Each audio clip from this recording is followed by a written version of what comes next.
Would we become a failed state? The words of Gordon Brown. I mean, this is pretty serious stuff. The UK must reform how it's governed or risk becoming a failed state, says the former Labour leader. Mr Brown said COVID has exposed tensions between Whitehall and the nations and the regions. He urged Prime Minister Boris Johnson to set up a commission to review how the country is run.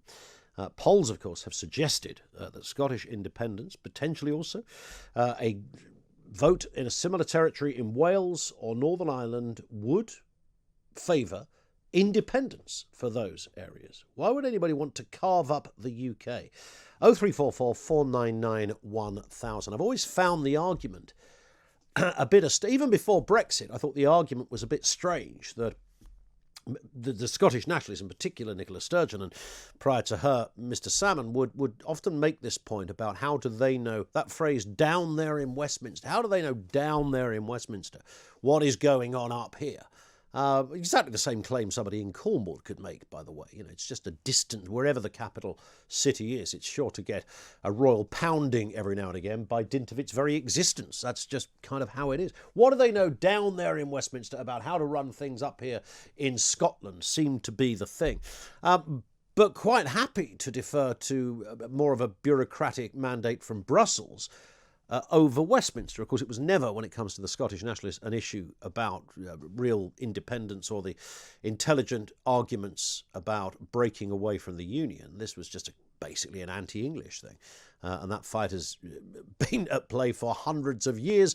We know that. And the SNP make no bones about it. They are supremely uncomfortable with their status as being part of a union, and their aim, their life's work would be to get us out of such a scenario. And it's interesting that, and they get away with this very easily. I mean, the whole COVID thing. I mean, the COVID thing is fascinating. And I'll say this for the umpteenth time, how Nicola Sturgeon, who has incredible powers over all manner of things, like travel and health and all sorts of things that would happen in Scotland, how she's seen her star rise under COVID. And Johnson's, quite correctly, has gone down the pan. I've got no idea. I've absolutely got no idea. If you think of the Nike conference, wasn't it, that took place in Scotland, where they were first aware that something was going on here. The Nike conference went ahead. It was kind of their Cheltenham, if you like, compared to England's Cheltenham, Nicola Sturgeon's Nike conference. And they were aware of this and kind of completely denied it. And then the whole thing of, we need to close the borders to England, with the SNP and Nicola Sturgeon brilliantly, in a way, creating that narrative that this is the smelly English coming over here with your COVIDs. Not wanted round these parts. That was the kind of line. And said with a straight face in broad daylight. Just extraordinary. And now we understand that in Wales there is also a potential appetite for independence. 1 in 3, I think it is, in Wales that would favour independence. Northern Ireland, around about 50%, would certainly favour a referendum. One assumes on reuniting Ireland. Now, I don't know about England, where this would leave England. Why would anybody carve up the UK? We're a country the size of a postage stamp. We are 600 miles long and at our widest point, 270 miles wide. Do you know where that stretches, by the way? Do you know where that 271 miles is? It goes from the most westerly part of Wales to which town in England would that reach? Come on, Ricky. Get your thinking cap on. That sixth form private education must have given you something. Ipswich. It's Ipswich. 271 miles wide. There's 66 and a bit million of us. 5.5 million in Scotland, which is interesting because there's 9 million in London. Wales, 3 million people. Northern Ireland, 1.3 million people. Why would you want to carve all of that up? 0344 499 1000. What would be the net benefit of doing that to anybody? We've got the same head of state. We have the same language, the same currency. Actually, the same Prime Minister. Boris Johnson is still the Prime Minister of the whole country, of course. The same cultural references, the same TV shows, the same news, broadly speaking, save for, obviously, regional bulletins, same ideals, standards, more or less. And I think what's interesting when you hear politicians speak, you're never quite sure how many people they speak on behalf of. Now, if you're a diehard SNP supporter, you will absolutely be behind Team Sturgeon. There'll be little or no doubt about that. What I genuinely cannot fathom, and I genuinely cannot fathom, is what the reason would be to want to do that.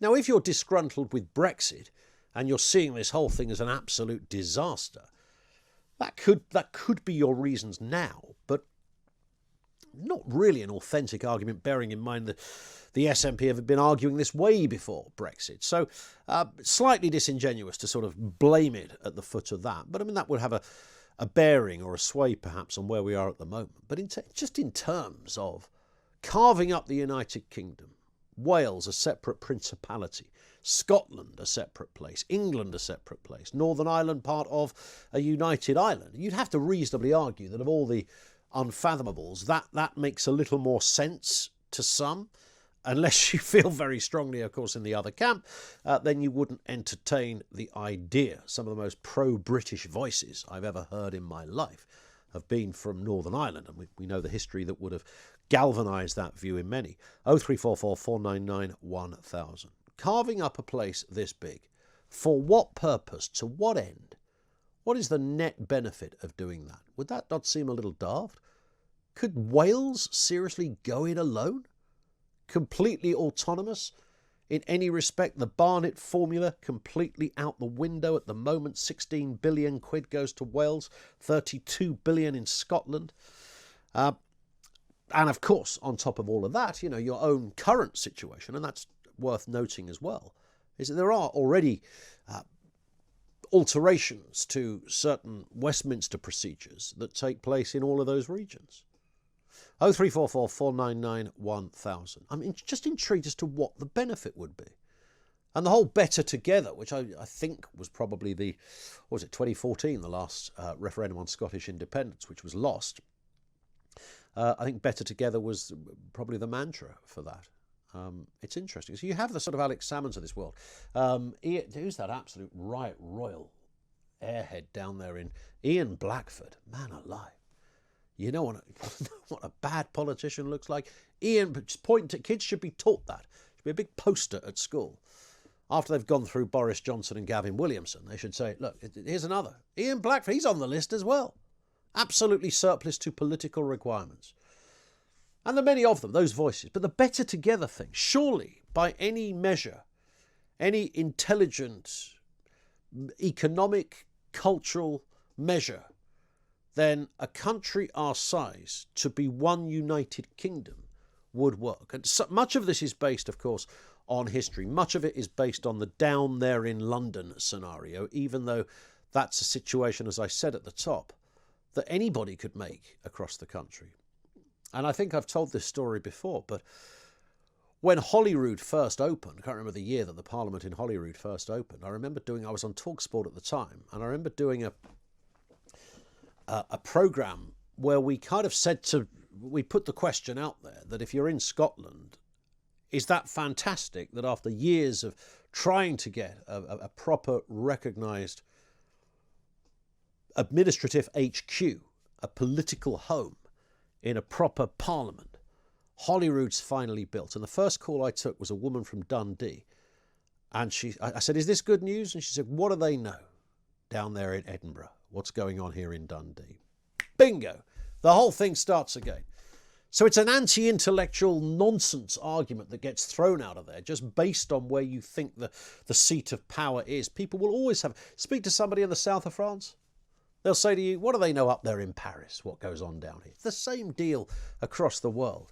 But you can have fun with it, and you can joke about the metropolis and giggle about the metropolitan elite. Of course you can, but there's a real serious side to this, right? Like the carving up of the United Kingdom. My mate Al said to me the other day, he said, I've got a funny feeling that this is, we're going to be in a place where there is no United Kingdom. And I appreciate he wasn't the first to say it, but he's absolutely right in the sense that this conversation isn't going away. I tell you, the next few years will be dominated by this, particularly the Scottish argument, because when that one goes, then the Welsh referendum won't be far away. Northern Ireland won't be far away as well. And that will leave 4 distinct chunks, as distinct from one nice United Kingdom. Surely that the status quo is the one you want to keep, right? The status quo, it all rubs along rather nicely, doesn't it?